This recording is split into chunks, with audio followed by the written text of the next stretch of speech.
Terrorist acts target a TV building as two car bombs detonate two booby-trapped cars in the Umayyad Square.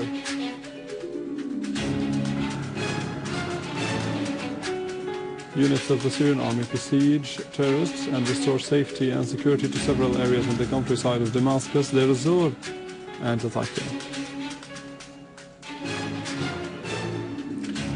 And Sayyid Khameni of Iran asserts that Syria is targeted by the grudge of international arrogant rulers and their agents in the region, while Lavrov asserts that delaying the Geneva conference could only serve the interests of fanatics.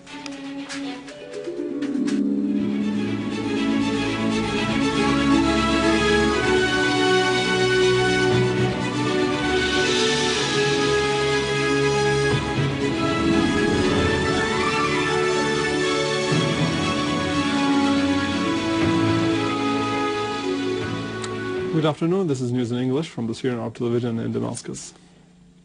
Muslim pilgrims began their movement to reach the top of Mount Arafat this morning in order to carry out the greatest step in their pilgrimage. Nearly 2 million pilgrims would spend today on Arafat to move down towards Muzdalifah at sunset today.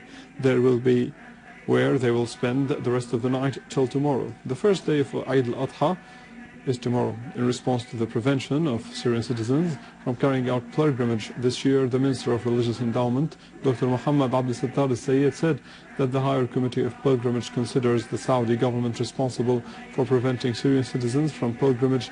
This is an extremely dangerous precedent.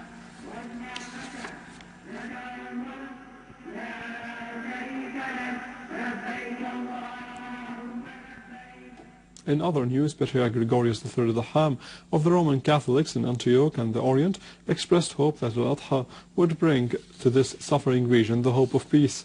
In a message of congratulation, the Patriarch called on everybody to work for peace and security and reconciliation. Cardinal al-Rai of Maronite renewed his call to stop the war on Syria and to proceed towards peaceful solutions through dialogue. He expressed hope that such a step would create positive responses by all the parties concerned. The supreme leader of the Iranian Islamic Revolution, Mr. Ali Khamenei, asserted that Syria was targeted by the grudge of international arrogant rulers and their agents in the region. Syria is targeted because it supports resistance against Zionism, according to Khamenei. Mr. Khameni pointed out that the extremist fanatics have become tools in the hands of treacherous Zionists and their Western protectors. They are shedding the blood of innocent Muslims. The Russian Foreign Minister Sergei Lavrov asserted that precautions in holding the Geneva conference on Syria serves only the interests of fanatic jihadists. After talks with the Foreign Minister of Honduras, Mr. Lavrov considered the refusals of the so-called Syrian National Council to attend the conference that it is a step that asserts the necessity of its convention as soon as possible.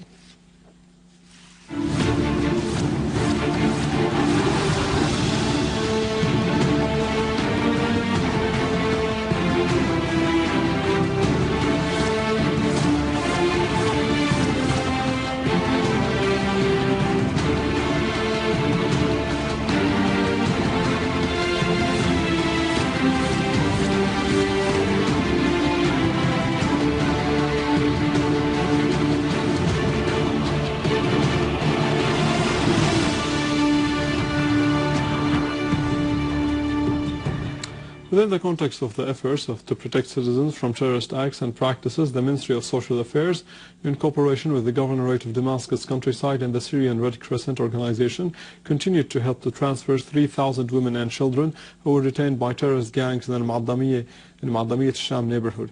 The Minister of Social Affairs, Dr. Kinda al-Shamat, pointed out that this initiative comes after the terrorists blocked the way and prevented the arrival of humanitarian assistance to the city. Two suicidal terrorists detonated two booby-trapped cars full of explosives near the Umayyad Square in Damascus yesterday evening. The explosions caused material damage to the wall of the radio and television station building without human casualties. An expert estimated the amount of explosives in each car at 100 kilograms.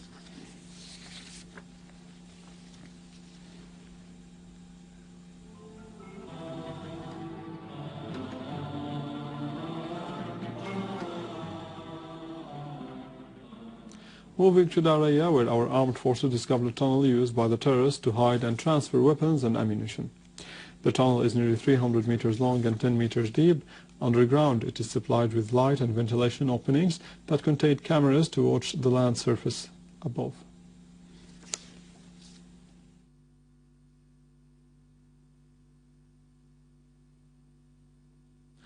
In Damascus countryside, an anti-aircraft mortar cannon was destroyed and 20 terrorists were killed in Barzi, Al-Qaboon, Jobar and Halasta.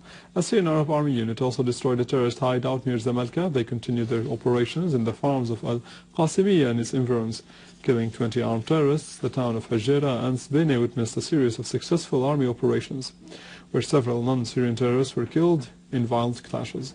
A heavy machine gun used by terrorists was also destroyed in Sbene. Our armed forces also chased terrorist gangs in many orchards to the north and east of Jerud and Nabik, Adra and western Maluda. The dead terrorists included large numbers of non-Syrians whose weapons and equipment were also destroyed. Meanwhile, one citizen was killed and 20 others were wounded when the terrorists fired mortar shells at al-Wafidin camp in Damascus countryside.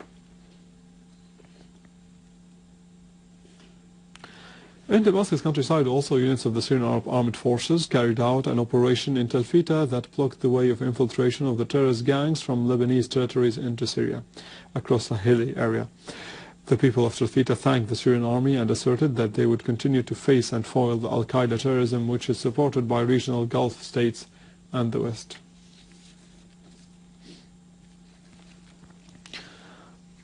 After securing safety along the Aleppo-Khanasir highway, the crossing point of al-Dabusiya witnessed brisk movement shortly before Eid al-Adha as displaced family and workers began to return home. This crossing point is important, preserving contact between Syrian citizens living in Lebanon and their relatives in Syria, particularly in Aleppo. And in Deir ez-Zor, Syrian Arab Army units inflicted heavy casualties among the terrorists in the neighborhoods of the old airport, al-Rashidiyya, al-Sina'a, Sheikh Yassin, al-Adidi, and around al-Basil Square, as well as at the roundabout of Halabiyya and al-Ma'amil. Army units also restored security into the highway leading to Deir ez-Zor. Meanwhile, travelers continued to reach the city coming from different governorates and countries on the occasion of Eid al-Adha. Syrian students in Russia and the Association of Independent States asserted Syria's ability to achieve victory through the power of its army and people. Syria would also foil enemy attempts to disrupt its unity. In their meeting with the Syrian ambassador in Russia, the students asserted their support for their homeland and their solid stand behind their leadership in the progress towards construction, development, and liberation. With this, we end our news for today. Thank you for watching. For more details about Syria and the region and to view this bulletin again, you can always visit our website in English, www.syriaonline.sy. Now to the latest in business and market news with Vani Konashian, but after a short break.